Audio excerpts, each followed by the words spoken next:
Oil tanker Karachi से Kabul America के जहाज़ों के लिए तेल लेकर जा रहा था कि तोरखम में रात के 9 बजे के करीब तालिबान ने रॉकेट लॉन्चर फायर किया और बाद में ट्रक पर सीधी फायरिंग की, जिससे सामने का शीशा टूटा। शीशे मेरी आंखों में लगने के सबब मेरी आंखें ज़ाया हो गईं।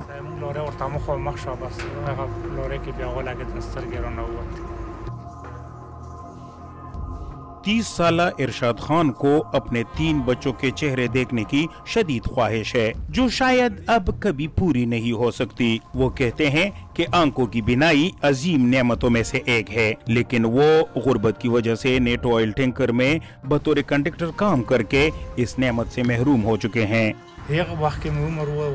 मेरी उम्र उस वक्त 18 बरस थी और मेरी तनख्वाह 7-8 हज़ार रुपए थी, जबकि एक ट्रिप के 2,000 मिलते थे।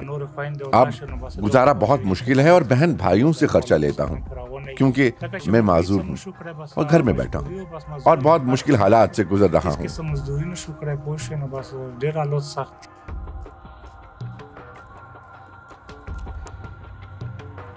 नेटो अफवाज को तेल की रसद ले जाने वाले तेल और ऑयल टैंकर्स की बाकायदा इंश्योरेंस हुआ करती थी, लेकिन इस ऑयल टैंकर को चलाने वाले और इसमें कंडक्टर की मौत या जख्मी होने की कोई इंश्योरेंस इन्हें नहीं मिली। मकामी ड्राइवर्स और कंडक्टर्स कहते हैं कि नेटो को 20 साल तक तेल और दीगर सामान में सबसे ज्यादा आमदनी बड़े कॉन्ट्रैक्टर्स को हुई, जबकि अपनी जान खतरे में डालने वालों को सिर्फ 2 वक्त की रोटी ही नसीब हो सकी। गुलाम मोहम्मद के ये दोनों बेटे तालिबान ने कत्ल किए हैं। ये भी ऑयल टैंकर चलाते थे। तालिबान ने इनके ऑयल टैंकर को आग लगा दी और दोनों भाइयों को अपने साथ ले गए। मेरे बेटों को सुबह सवेरे अपने साथ अपने पिकअप में ले गए और फिर अगले दिन मुझे फ़ोन किया और कहा कि अगर सुबह 10 बजे तक 50 लाख रुपए लेकर आए तो हम आपके बेटों को छोड़ देंगे, और अगर पैसे न लेकर आए तो घर के सामने सड़क पर आपके बेटों की लाशें फेंक देंगे। मैंने बहुत इल्तिजाएं की कि मैं इतनी रकम कहाँ से लाऊं। इनका सबसे बड़ा जुर्म ये था कि वो मेहनत मजदूरी करते थे। इनके कत्ल के 2 हफ्ते बाद उनकी वालिदा भी बेटों की गम की वजह से फौत हो गई।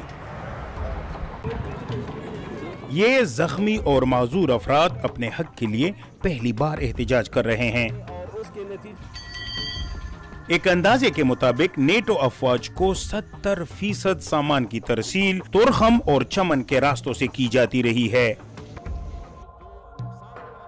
तालिबान के हमलों में दर्जनों ड्राइवर्स और कंडक्टर्स जान बहक और इतने ही जख्मी और माजूर हुए हैं। नेटो की सप्लाई बंद होने के बाद ये गाड़ियां महीनों से कड़ी हैं और इसी वजह से इन ड्राइवर्स और कंडक्टर्स का रोजगार भी खत्म हो गया है। शाकिर अफरीदी इस एहतजाज की क़यादत कर रहे हैं। शाकिर अफरीदी खुद भी ट्रांसपोर्टर हैं।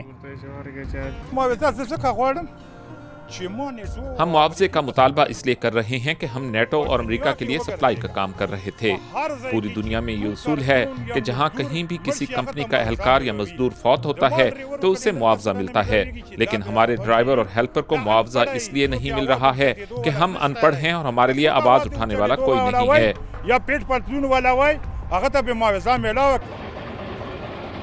अफगानिस्तान में कोई बंदरगाह नहीं, इसलिए 9/11 के हमलों के बाद अफगानिस्तान में नेटो अफवाज के लिए तकरीबन 4,500 गाड़ियां तेल और दीगर खुर्दनी सामान ले जाया करती थी। अगरचे ये खतरनाक काम था, लेकिन 16,000 के लगभग ड्राइवर्स और कंडक्टर्स इस रोजगार से वाबस्ता थे, जिनमें सैकड़ों कत्ल, दर्जनों माजूर और अब इनमें ज्यादातर बेरोजगार हो गए हैं। DW के लिए जिला खैबर से मुदस्सर शाह।